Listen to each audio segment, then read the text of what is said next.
Dipenggal oleh sosok misterius, Komandan KKB tewas mengenaskan. Anak buahnya lari terbirit-birit. Kelompok kriminal bersenjata atau KKB seperti tak ada rasa bosan melakukan peperangan di tanah Papua.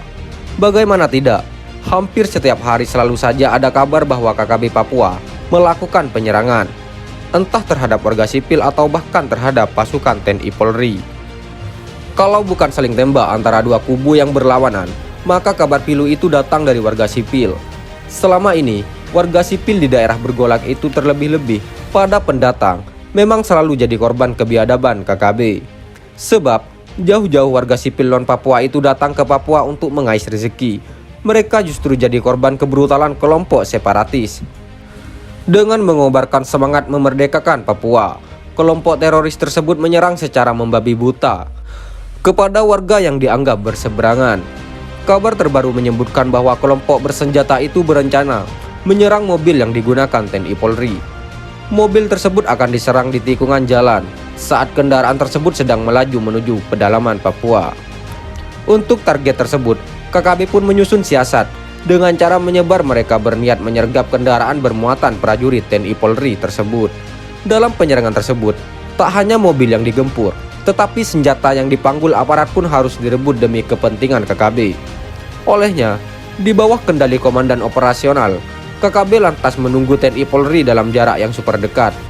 Bahkan untuk menghambat lajunya, para awak KKB itu sengaja menghamburkan bebatuan besar di badan jalan.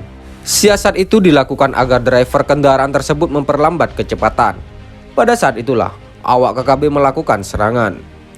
Mengingat terbatasnya senjata api, sehingga prajurit TNI Polri itu akan diserang terlebih dahulu dengan tombak dan anak panah. Serangan awal itu bertujuan untuk mengocar-ngacirkan konsentrasi prajurit TNI Polri dan memudahkan KKB melepaskan tembakan. Pola serangan itu diyakini akan efektif, sebab para penyerang adalah penembak jitu andalan KKB. Pengguna busur dan anak panah misalnya adalah penembak jitu KKB. Begitu juga menggunakan senjata api, mereka adalah sniper ulung KKB. Dalam penantian yang tak pasti itu, awak KKB pun sesekali memantau ruas jalan yang akan dilalui kendaraan TNI Polri. Lantaran mobil yang ditunggu-tunggu tak kunjung datang, para awak KKB pun sepakat untuk beristirahat. Selain itu, untuk melepas lelah, regu KKB itu juga ingin mengembalikan tenaga setelah menempuh perjalanan yang cukup jauh. Saat itu beristirahat, tapi mereka tidak berkumpul bersama di satu tempat. Mereka istirahat dengan cara berpencar pada posisi masing-masing. Yang menggunakan senjata api berada di bagian belakang, sedangkan yang menggunakan busur dan anak panah lebih dekat ke sisi jalan.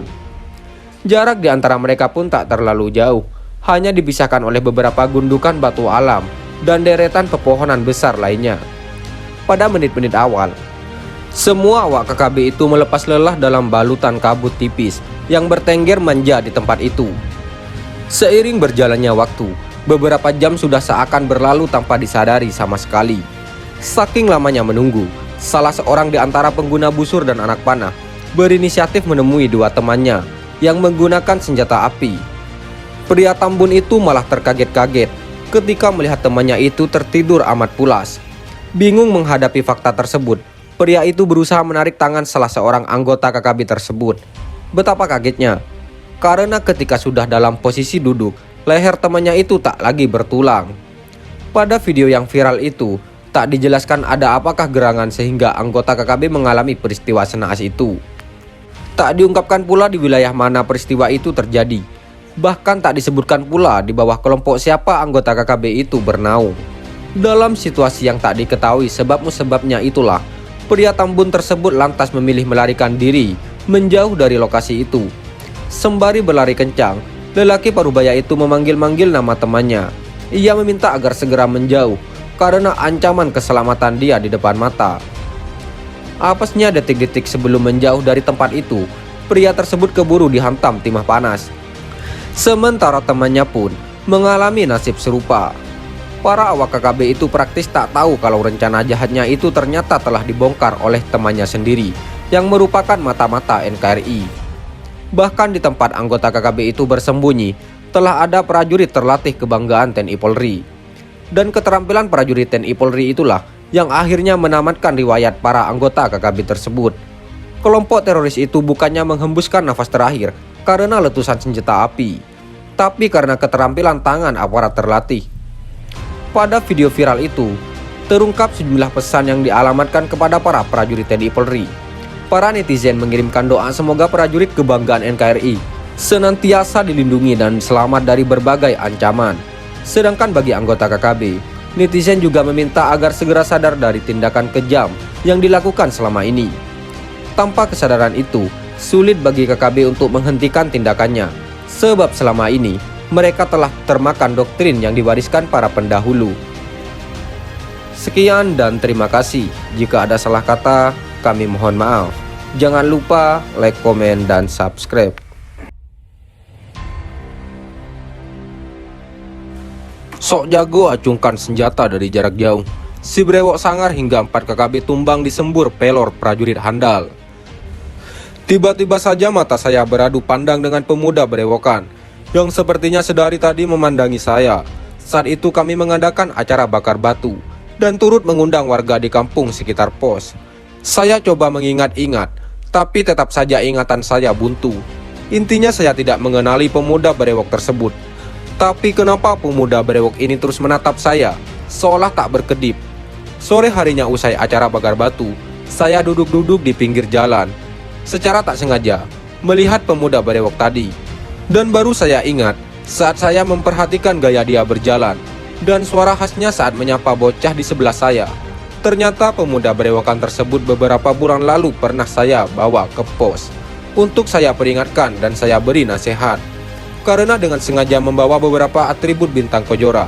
Saat itu pemuda tersebut menuruti nasihat saya dan minta maaf dan beralasan tidak paham arti logo tersebut. Tapi sekarang berbeda jauh pemuda berewok tersebut. Sebut saja Emus. Terlihat sangat berani dan kurang ajar. Saat sudah berada di kejauhan, Emus terlihat berdiri berkaca pinggang seraya mengacung-acungkan parang pada saya.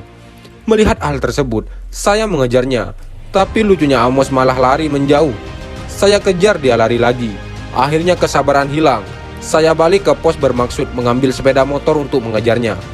Tapi beberapa rekan saya mencegahnya, karena bisa jadi itu sebuah jebakan.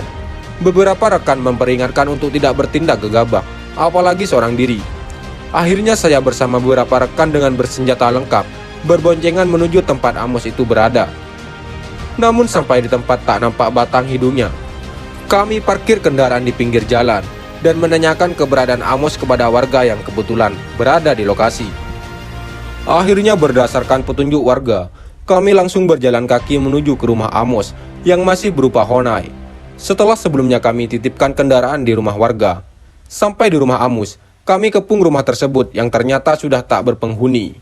Menurut tetangganya, Amos dan beberapa rekannya beberapa menit sebelum kedatangan kami sudah kabur.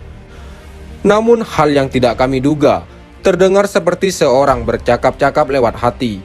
Arah suara di rumah si tetangga orang yang menginformasikan bahwa Amos sudah kabur. Meskipun begitu, kami berpamitan untuk pergi. Namun kami tak sebodoh itu. Di tempat yang tak begitu jauh dan cukup tersembunyi, kami amati rumah dan Honai tersebut. Dan benar saja Amos dan 4 pria bersenjata api mengendap-endap keluar dari rumah tetangga dan menuju ke arah kami. Tanpa mereka sadari, kami tengah mengintainya. Ingin segera menyudahi pengintaian, saya arahkan bidikan pada lutut Amos, dan satu tembakan membuat Amos jatuh terduduk seraya mengerang kesakitan. Rekan-rekannya spontan tiarap dan membalas tembakan ke banyak arah, mendapat tembakan balasan.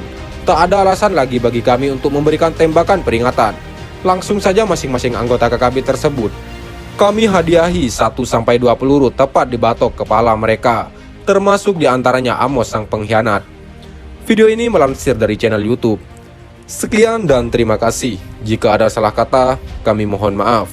Jangan lupa like, komen, dan subscribe.